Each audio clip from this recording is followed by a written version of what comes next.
I'm here with Abby. She is the owner and operator of AE Creative, located in Central Oregon in the Bend area. She's a wedding planner. She also recently got married in Sayulita, Mexico. So she's a wedding planner who planned her own wedding stateside down in Sayulita, Mexico. And today we're going to be talking about what that was like, so that hopefully if you're thinking about getting married in Sayulita, this can be helpful to you and hopefully you can learn. Also, she is for hire. So if you do want a stateside wedding planner in Sayulita, she would be a great person to talk to you about that. So hi, Abby. Hello. Thanks for having me. No, this is great. So talk to me about your wedding planner. You do this all the time. You're already located in a beautiful area that people travel for destination weddings to Central Oregon for Bend and Sun River. But you decided to get married in Sayulita. Talk to me, like, what was that thought process like? How'd you get there? Did it start there? Yeah, it didn't start there. I had the idea of we should maybe go to Mexico, but having it important that our friends and family were there at the time, we decided to go to Yosemite. So we started planning our original wedding to go to Yosemite. Being a wedding planner in a beautiful area, had lots of questions of why the heck would you not just take advantage of all of your connections and stay local? But this is my full-time job, and Central Oregon is beautiful and love planning weddings here, but I didn't want to have my own wedding feel like work, and I didn't want to actually know the staff working my own wedding. So we decided to pick a destination that was close enough, far enough, easier to get to all the things, which ended up being Yosemite. Fully sent out save the dates invitations, had everything planned, and then obviously COVID stuff happened. Our original date was May. I'm gonna bleep that out on the video. COVID. Anyways, weird things. Oh yeah, okay. No, don't worry about it. So your original date was May, and May 9th. May 9th. So that just shut. So the pandemic shut everything down in terms of just. I'm guessing, did Yosemite kind of close down a bit? Yeah, Yosemite was closed as well. I'm pretty sure the park was closed. We went hit it right at the front. Oh yeah. Okay. So then you not just only had to start from scratch. Yeah, planning, being a planner, but then also having the full experience of trying to plan during all of the stuff. Yeah. So I was full bore, like, we're doing it, and then slowly started getting people being like, no, we're not going. And I'm like, oh yeah, okay, it's a bigger deal than I kind of thought. So we canceled. Actually, first, no, we didn't cancel. We postponed to November 7th. So we were still planning Yosemite November 7th. Just, going through the planning process, we did have everything already planned. I think it was in late September. It was kind of obvious that maybe going to California still during the time. Can I say pandemic? You can say pandemic. Let's just the time. I also hate that word, but yeah. Yeah. How much in depth? We'll fly over that. So it wasn't. So you were classic. I'll just say it. You were classic COVID bride, where you had plans. COVID came in, wrecked everything. Then you had plans again, wrecked everything. And so let's fast forward to that. Okay. So let's move to the point to where, when were you thinking, like, did it kind of go like, maybe we could do Mexico? I think we're going to do Mexico. Oh my gosh. I think we're getting married in Mexico. I'm guessing, did it kind of go down like that? Exactly how it happened was, this will sound random, but my husband and I also have a fire camp business. Mm-hmm. So we go and work fire camps during the summer. Typically, I am not out there because I'm planning weddings, but because of the pandemic, there were no events. So I went out in the field and worked on fire camps and helped the team. And last year was an insane fire year. So I ended up running my own camps. And so my husband and I still were not anywhere near each other and together. So every night back in the hotel room, we would talk, and one day, it was late September. And at that point, we still had Yosemite on the books for November 7th. And late September, one day, he sends me a text that said, what do you think about going to Mexico instead? And after all the crazy year and working every single day straight out on fire camp, like the thought of going to a beach in Mexico was what I needed to hear. And I was like, yes, 100% yes. So he had found a link that said like Sayulita is the Tulum of the West Coast. And we had been to Tulum, loved it. So very early on, when we had no spot at all to have our wedding, Tulum was a consideration. And so then we ended up just not doing that, being like, okay, not everyone has passports and travel expenses, all the things, make it more practical for our guests. Which in the end, we made it for us. So I read that article. He sent me a house that he found, and that just kind of snowballed and spiraled into that became my focus of like getting me through fire camp. Getting over the fact that it was going to cause people to travel? Some people wouldn't be able to make it, but obviously the people that do, it's going to be quite the trip for them. Yeah. It honestly was very hard. At first I was like, the people that are meant to be there are going to be there, and it will be wonderful. And then some of the people that I initially thought were those people that would do anything to get there also became ones that didn't end up coming. And so that was the hard part, is you make peace with like, yeah, we're going to Mexico and it's going to be amazing. And then when kind of your core people, or who you think are your core people, start backing out, that was the hardest part for me. But it did end up being amazing, and I have zero regrets. Talk to me about it. What was the first thing you locked down when you're like, okay, we're doing this? It sounds like you got a house, so I'm guessing you kind of picked up off either like Airbnb or. I went down a massive rabbit hole of Phil sent me this house right on the beach that looked so amazing. And then I'm usually the one to book where we stay when we travel. And I just dive in deep, and I don't even know how I end up where I end up, but it usually ends up being pretty great. So that became my focus for the next few nights, of like finding a house that at the time I was thinking, yeah, we'll probably have like 30 to 50 people maybe make the trip. And so I was looking for somewhere that could house, 20 to 30. So that became my focus. I ended up finding these two houses that were neighboring. They were owned by the same people. If you rented both of them, there was a gate that basically just opened and joined them. And instantly like felt it that that was it. So I think in total they slept 24. So I was like, perfect. It hit me, and I knew that was the spot. So reached out, got dates. And I think this was probably very early October. And we were maybe even considering, let's just pull the trigger. Let's go in November. And then it was like, that's too soon. Let's go in December. And then with the whole passport and it taking longer to get passports for certain people, we ultimately decided, I guess mid-late January. So locked down the houses and told everybody the new plan.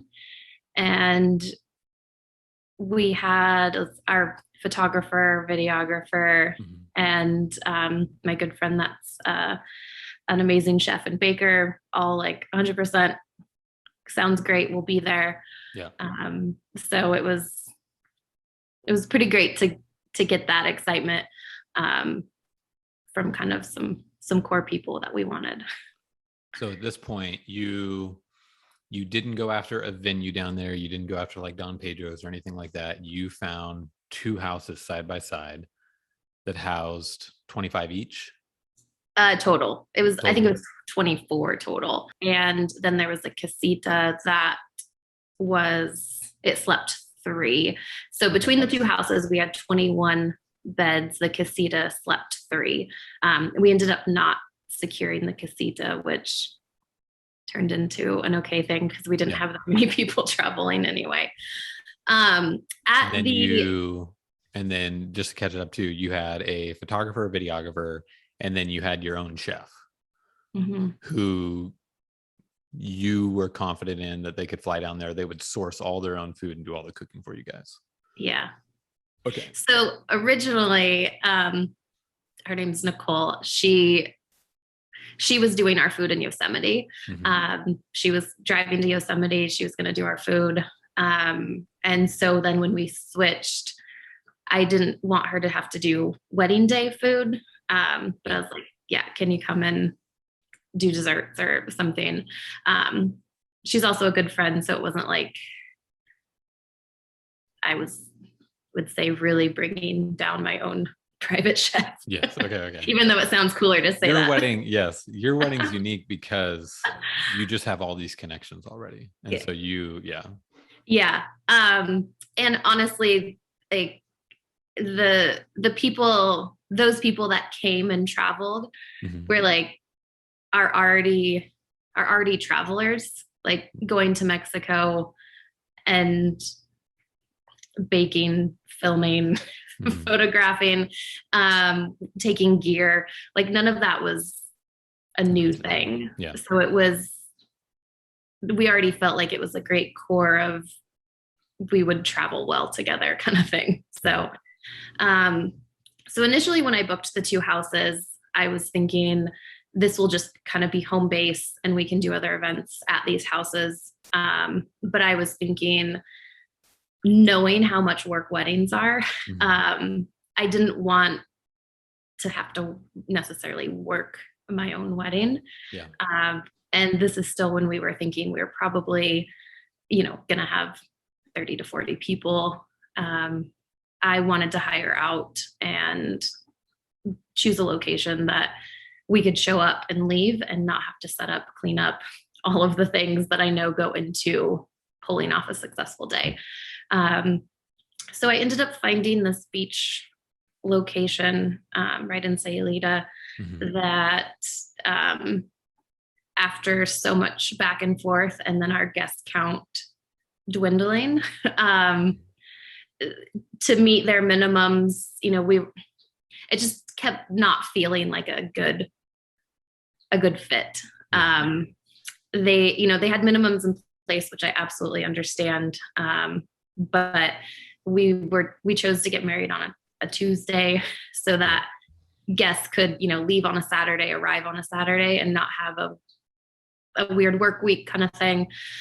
So our wedding was on a Tuesday and, there was just very little flexibility. And so kind of at the end of the day, I was like, well, let's just find our own cool location and do everything at the house. So gotcha. We then morphed to now we're doing everything ourselves. So you ended up doing everything at the two houses you had. And then you found a location to go say I do at. Yes. Okay. So you just kind of like ventured out. Whatever we find is what we find. We're going to keep it really low key, not go super official on stuff, and then just home base back at the house. Yep. Okay. And how did it go? It went great. So I actually sent our photographer out to do the scouting, and I just said, "This is what we're looking for, and I trust you." And then he came back with like 3 options and said, "Do you want to see?" And I said, "No." I just pick. Just pick the best one. Yeah. I said nobody has any issues with mobility, so it could be a bit of an adventure to get to. And I think it ended up being like a 3-mile hike to get to. So awesome. In hindsight, maybe we didn't go the best direction, but It made for great memories. So um, how many people ended up attending the ceremony on that 3 mile hike? we had, including photo, video, Mhm. and children, I think we had 17. Okay. Okay. Perfect. And Um, what was that hike like? What was the beach like? Was there anybody out there? but it was magical. There was very few people that we passed on this hike. Yeah. Like I said, it was an adventure to get down to. Um, we did have, I hired a local florist and a local musician, and they knew exactly where it was. And so Oh, they cool. were there waiting. I think we were maybe 30 to an hour late. And they were like getting a little worried that they weren't in the right location or anything. Yeah. But we were just, it took us longer to walk there, obviously, than we kind of had planned initially. Did you walk from the Um, houses? we drove a little closer Okay. and then walked. So Perfect. what really also delayed us is I being a wedding planner and then being the bride, Yeah. like, and my brain was just not fully on that day. Yeah. And I had put my vow book and a pair of Birkenstocks in a little bag. And I handed it off at one point that morning, and it never made it down Oh to no. the ceremony site. And so I was like, I have I have to have shoes because I can't wear my like wedding shoes on this Yeah. hike. Yeah. Um, and I have to have my vow book. So somebody went back for it. Yeah. Hindsight, the photographer went back to get it, which was like the worst person. Yeah. But he also had a car rented that was a stick, and Nobody could drive it. but there's like I could, Phil could, Yeah. his brother could, but like it all anyway. So he went back to get it. So we were a little delayed on that too. Awesome. A wedding Um, planner who's late to her own ceremony. yeah. That's perfect. So this is like something that I Overwhelmed. learned of like, yeah, I tell my brides or anybody inquiring like you need somebody the day of, like whether it's me or someone else, like you need somebody designated for these things, because like bride brain is real. So then here I am being like, eat my own words. So Um, but yeah, so we showed up to the ceremony site. It was beautiful and magical. The what time photographer, did you guys choose? that's a good question. Was the sun Probably. setting? Was it like midday, Um, it was, I evening think, light, morning light? yeah, it was like 4 o'clock, I think, Okay. kind of a traditional ceremony time. Yeah.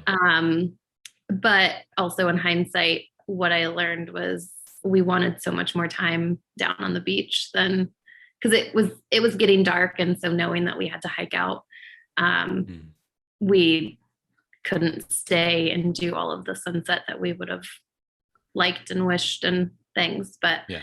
and we actually did get lost on the hike out. Because it was dark. It was like class. This is like I got married in Mexico and got lost in the woods. It was like pitch black, and we're walking through the jungle, and our photographer had lights. So we had like 4 lights. And for like 17 people. Yeah, and we had sent, I'm like remembering all these stories as we're like talking through it. The florist had stayed to break down what she had set up for us. And so as soon as the ceremony was over, for you guys? No, she stayed until the ceremony was over. And then while we were doing photos, she actually, my friend Nicole and her dad were going to help do the wedding day meal. Yeah. Which can recircle back to that. We did hire private chefs for the house as well. Okay. But so she left kind of immediately after the ceremony, after just a few photos, and the florist showed her a quicker way to get out. And she had drove a golf cart down and parked it near our car. So she, is back at the house like for hours and before we finally show up. To a gold dinner. Yeah. But there was this little girl that was also on the beach that was like the cutest thing. She was alone, which also you're like, where is your family? Yeah. But she was building little prayer rocks or like cairns on the beach. And she ended up joining our ceremony and standing there. And so we have so many photos with her. That was just like the cutest, sweetest thing. So taking that as a sign of something is that, we had so many people that we thought were going to be there with us that weren't. Yeah. So she just kind of filled in a little magical void that we, maybe needed. Yeah. That's awesome. That's like, it's funny because stuff like that, unplanned stuff, doesn't really happen in Central Oregon weddings to some degree. I guess depending on where you are, you could get some wildlife. I would imagine that might trek through. Yeah, we had a deer show up last weekend. Yeah, like you're not getting anyways, that's really sweet. So yeah, it was sweet. You had a ceremony on the beach, 17 guests, got lost on the way back, went back to the house, and then what were the evening festivities like? We had hired a band, and they were so fabulous. And also we asked them to carry all of their gear to the fourth floor on the top of the palapa, and they did.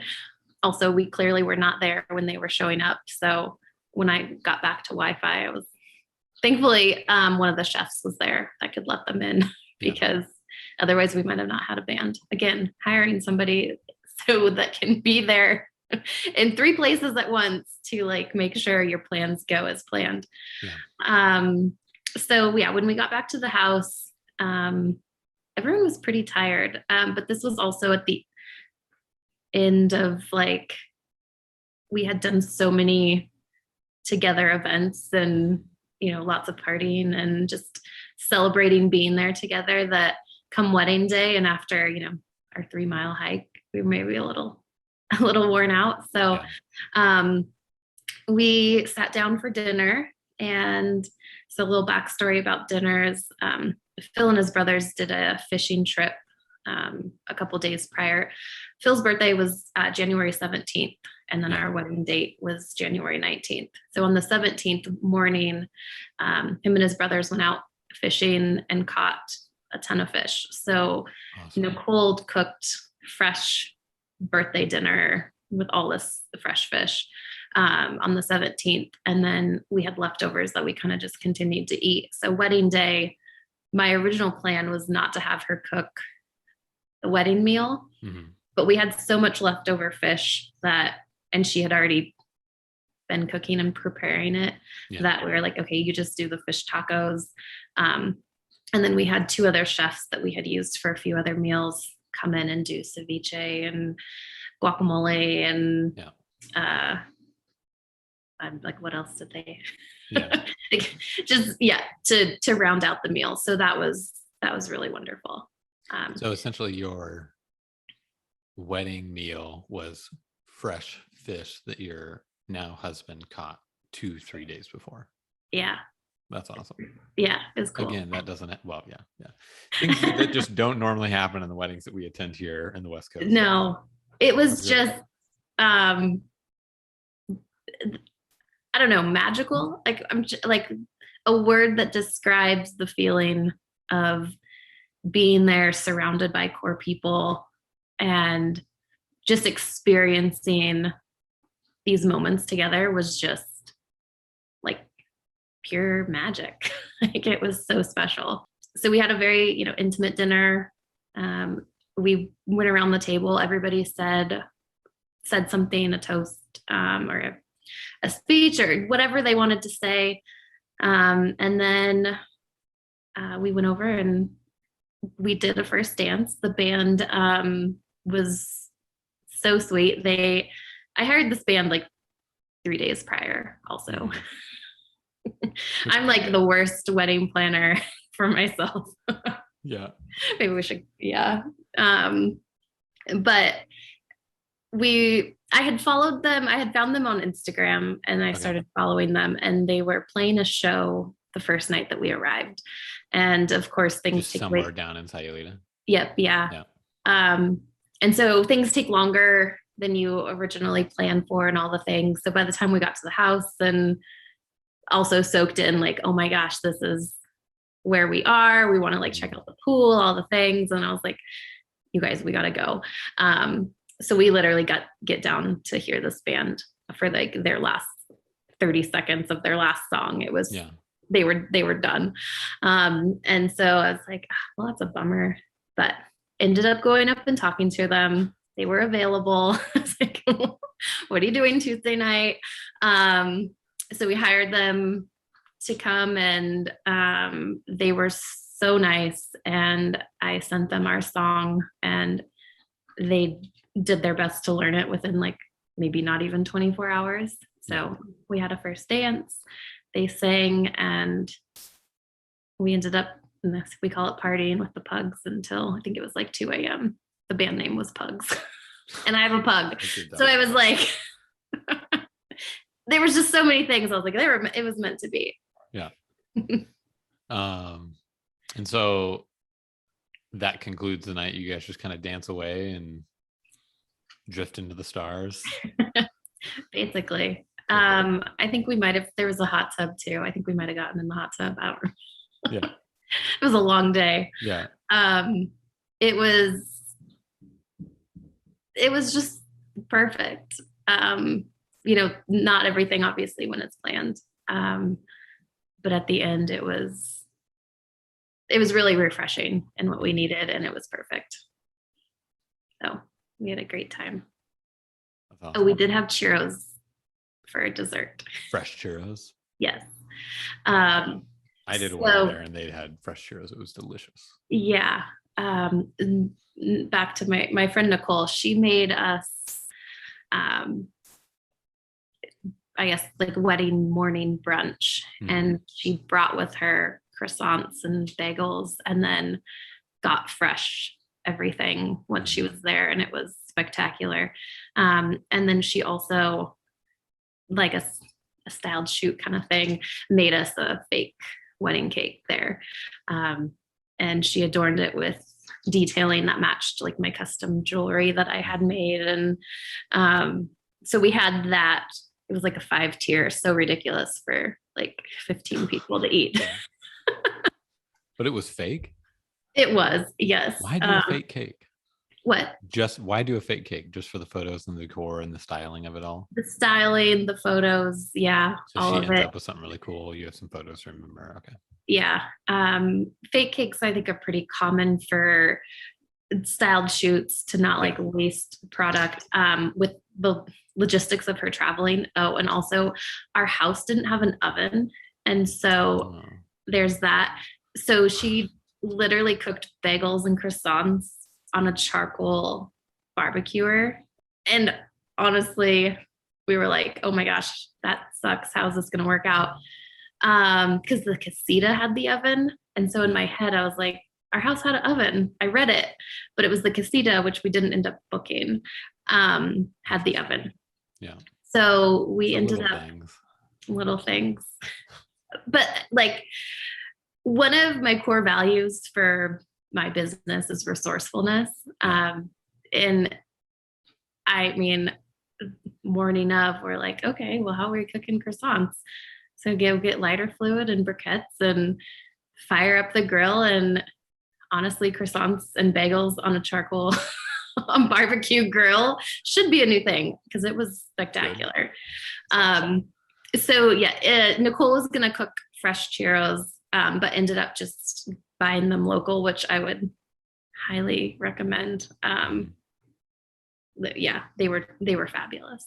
Yeah. And I think we even had them in like a pot, like from the kitchen or something. It was, they weren't displayed fancy, but we passed that pot around the dance floor and it was great. That's awesome. So it's all done now. You had the wedding, right? Like Yosemite failed twice. You finally planned on Mexico. You did it. the people showed up that were going to show up. Looking back at it, like, was it what you were expecting? Was it what you wanted? How did it like line up? I mean, at the end of the day, it's what we wanted. Not at all what I had expected going into wedding planning, for myself. Because originally I had this view in my head of, I planned these amazing moments and days for other couples that I wanted this whole weekend thing with our core people, and when would we ever all be together again? And so I had this vision of being in Yosemite and sitting around a campfire and for 3 days getting to know everybody, his family, my family. So when we changed to Mexico, I was thinking, well, we would still have like our core family unit that would still get to experience all of that together. And that's not what ended up happening, but full believer in like meant to be's, and what happens is what's supposed to happen. You can try to plan special moments, but it's inauthentic. And what we experienced was like just pure love and joy with the people that were there. So it's like a connection with this core group now that will forever be something really special together. Yeah. Oh. That's awesome. Yeah. So that's great. Thanks so much for sharing about your wedding and all that stuff. I feel like that kind of sounds chaotic. Because it was. It sounds like it in a good way. But it's also, but you set yourself up a little bit for it. Because you didn't hire a wedding planner.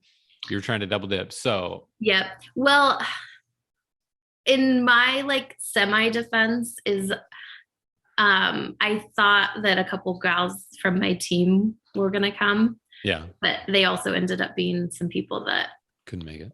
Just out of curiosity, what did you find that was stopping people from making it? Just like the travel, taking work off kind of stuff? Is that what was halting it? Or was it more like COVID stuff? Or it was that. Okay. And then I think the storm of the White House happening. So much happened.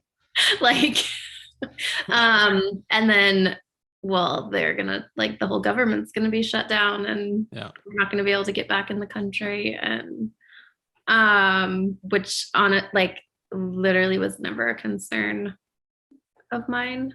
And maybe that's just naive, or I just was like, yeah, we'll be okay. Yeah. And then, sadly, I had people be like, oh, well, now I see that you made it home safe. I wish we would have gone. And I'm like, just don't even go there, please. Because we have a saying, and it was kind of the whole theme of our wedding. And ironically, it was even on our save the dates back when it was at Yosemite. But I think it just sums up kind of how Phil and I live and approach things. And its attitude is the difference between an ordeal and an adventure. And that was, ironically printed on the back of our save the dates when it was Yosemite. But I guess not ironically, because it's how we live and approach things. So it just held so much more meaning with changing plans and going to Mexico, and having some people end up not making it and getting lost in the jungle. But yeah, attitude can change everything. So we turned it into an adventure instead of an ordeal. It's so funny because when I look back at things in my life, like I remember this one time, I think it was in high school, and me and a friend traveled to Mount Hood. So we were up in the Seattle area. We traveled down to Oregon, went to Mount Hood, went skiing. Literally his car broke down in the gorge. just on the side of the gorge. Like there's nothing around you. But anyways, it was like, I mean, we were literally making trips down to the Columbia to get water into containers that we had in the car to like help cool his car down. And in the thick of it, you're just like, oh, sweating and this and that. But then literally it's like, it's so funny how that turned into a fun memory that I had with that guy where we got through something together. It's just funny how that happens. Like you guys getting lost in the woods, or you just like opening yourself up to say, hey, you know, was Eli your photographer? Mm-hmm. Yeah, it's like, Eli, go pick a location, right? And you're opening yourself up to all these fun things that, like, you know, the little girl showed up. It's, you know, you can't plan any of that stuff. It's impossible. No. But if you just somehow open yourself up to it a little bit to let chance in, or just, you know, if you just don't control the whole environment, so many great things could happen that you can never plan for. Yeah, that's 100% what happened. And I'm so grateful and thankful that we had the ability to have all of that happen. First of all, putting ourselves in that location with those people, and but also being open to it. That was what I was saying earlier about like the people that ended up coming were already travelers. We're already, you know, open to new experiences. And there was no fear or hesitation to dive fully in, and immerse themselves into the weekend, which was so special. We had memorable dinners every night and just so much love. We went on like a catamaran boat tour, and saw whales and eels and dolphins, and like it was just pure magic. And that, I mean, you asked earlier if, you know, I had thought that this was how it was going to play out. And I guess I was wanting some touch of magic, and I just didn't think it was going to be on a beach in Mexico, but I'm pretty glad it was. That's great.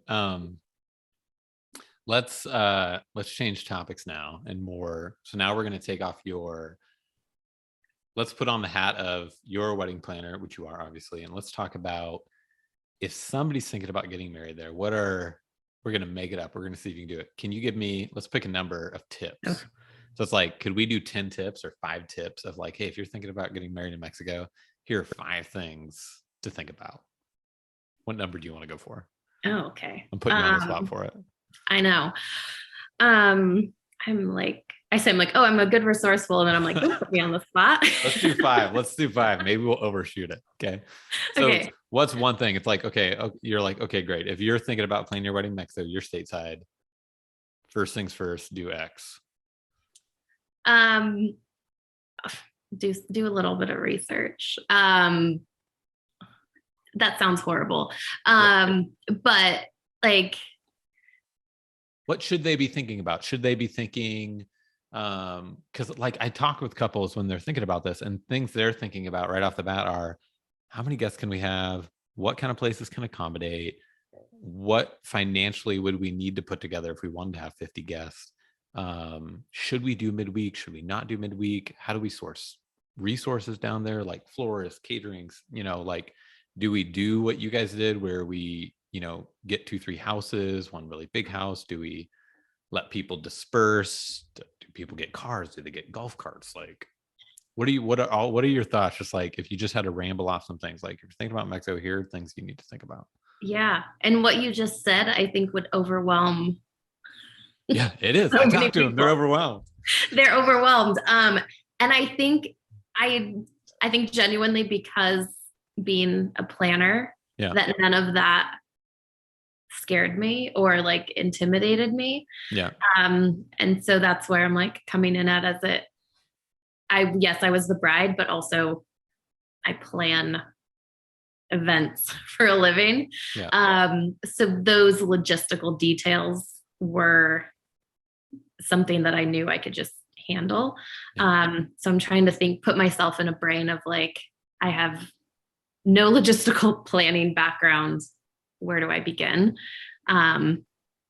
And that's where I'm like, oh, I don't know, because I can't take that out. I can't take that away. If it's an option, potentially I would recommend flying down and visiting some areas. Yep. And that could help alleviate, like, so flying down and checking out houses, accommodation locations, mm-hmm. experiencing what the travel looks like when you get off the Yep. plane, things like that. Yeah. Because you don't want to lose, because you have to provide. Yeah. You want to give a roadmap, especially not only do you want to figure it out, you want to give a roadmap to guests of like, hey, when you land, this is what we recommend. Here are some accommodation places that you can stay that would keep you centralized to whatever area, say, we're getting married in. So yeah, that would be huge. Mm-hmm. Yeah. So if that allows, I guess the other tip would be hiring someone. Yeah. So what Yeah. are their options? They can hire somebody in Mexico, Mm-hmm. or they can find somebody who has expertise like yourself. I would imagine, yeah. So what would it look like for somebody to hire you? And yeah, what are your thoughts on that? Because they have two options. They go stateside or they find somebody local. Mm-hmm. And I don't think that there's a bad option in that, Yeah. because of the planning of events in general, Yeah. and having the logistical background of knowing what elements need to go together, what needs to happen, to have a successful event. And so I think that there's, of course, benefits of choosing somebody local on site, or not even on site, local, for knowing the area better, and things like that. The other benefit I would say of choosing someone that's not local is they have a better understanding of the logisticals of being here where your guests are, and getting there and experiencing that. Sure. So I think what it comes down to is just having somebody that you can ask questions and pass off task lists, and run things by. And then that person that you choose also is going to recommend things that you'll probably be like, never would have thought of that. Yep. Which is why you want to have a planner on your side. So I'll say some things about when I was down there, and I've shot down there. Things that I think are helpful are Sayulita is a small little town, kind of pocketed around some hills. And in terms of like getting there from the airport, you can take taxis. You could hire a driver. You could grab like an Uber, though it is hard to get out of the town with an Uber because there aren't Ubers typically just hanging around town. And then once you get there, it sounds like with you and your guys' experience, some of you guys rented cars, some of you guys have golf carts. When I personally went, we took golf carts. Another thing is like if you stay local down in where like the town and the kind of central circle is, having an electric cart is good for that area. If you end up going in the hillsides and you end up renting a place, you'll probably consider a gas golf cart so you can actually make it up the hills. Things like that. Other things are, it's a fun little town to walk around in. Like it's the culture, I love street tacos. There's like great street tacos. There's great food. Lounging on the beach is really nice. Something else, just to put it on record, one of the last weddings I shot down there, a huge amount of the wedding party got sick the day of the wedding because they were all out kind of swimming in the ocean the days leading up to it. And I think, I don't know what your guys' experience was like, but we kind of stayed out of the cove and just stayed away from that water in general. Though we did do a catamaran trip and we did get in the water when we were out in the ocean. But I think the wedding I was at, the bride's sister, we had a doctor called to the suite because they were just so dehydrated and like it was bad. No. But just little things like that. So I think memories. What was that? You created memories. Oh, man, those aren't the memories you want. Those are memories, but man, oh no thanks. Yeah. But yeah, it was like, and you had it too. Like, you guys had, it sounds like fresh churros. Is that right? Churros made, and like, so it's a really fun. I think my experience of it is similar to yours, where it's like it's this very quaint, magical, small town, very easy to get around, very user friendly, like especially being from America, it's like very accommodating. Yeah, really pretty, beautiful place, to say I do. Absolutely. I would 100% go back. We have a trip planned for our 1 year anniversary this winter. So probably going to bridge a little bit of late January, February timing.